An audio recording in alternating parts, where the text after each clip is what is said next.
the kind girl took a beggar home. She sent him to study and even got engaged to him. But on the day the beggar became the top scholar, he discovered he was actually the long-lost son of a count. He began to look down on the girl, thinking she was just an innkeeper and not good enough for his status. To break off the engagement, he heartlessly killed her. Fortunately, the girl was reborn. But she came back on the day before her death. How could she change her fate? As she was cursing the heavens in anger, a bolt of lightning scorched her. The girl immediately lost her nerve and kept bowing to the heavens. However, all of this was witnessed by a man passing by. He scornfully remarked that there was such a messy and crazy girl. Hearing this, the girl turned around angrily. She then realized the man was the wealthy master, who had booked her entire inn in her previous life. Noticing the countless hidden guards around him, the girl concluded he must be someone important. Late at night, she quietly slipped into the man's room through a secret passage. As soon as she arrived, a sword was pressed against her neck. The man asked her coldly why she had broken in, but the moment she saw his face, she became completely infatuated. She dropped to her knees and asked if he wanted a concubine. However, her trembling hands gave away her fear. The man was shocked. Never had he seen such a shameless girl. He sheathed his sword and refused, saying she was too ugly.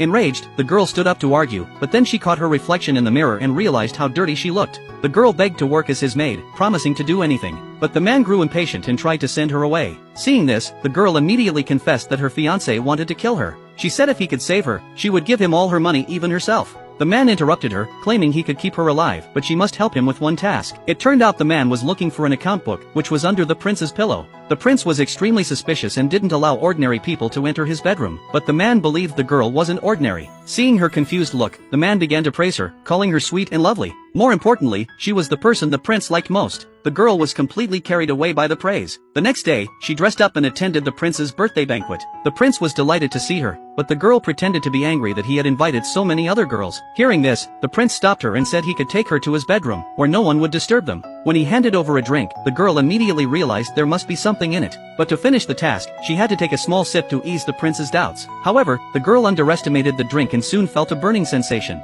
She made an excuse to rest, then took the chance to look for the account book on the bed. But the prince misunderstood her actions and rushed towards her excitedly. Just then, a servant announced that the banquet required the prince's presence. Before leaving, the prince promised he would come back soon. With her last consciousness, the girl found the account book, but she could no longer stand up to walk. At that moment, the man hurried over and immediately carried her away. He hadn't expected the prince to use dirty tricks to force her, but luckily, no tragedy happened. In the carriage, the man looked through the account book. It held strong evidence that the prince had taken bribes. Suddenly, the girl held his cold hand and pressed it to her cheek. Out of guilt, the man didn't push her away at once, but the girl even went further and leaned on his shoulder. She recounted how she had been betrayed, with tears streaming down her face. However, she still didn't forget to put her hand into his collar.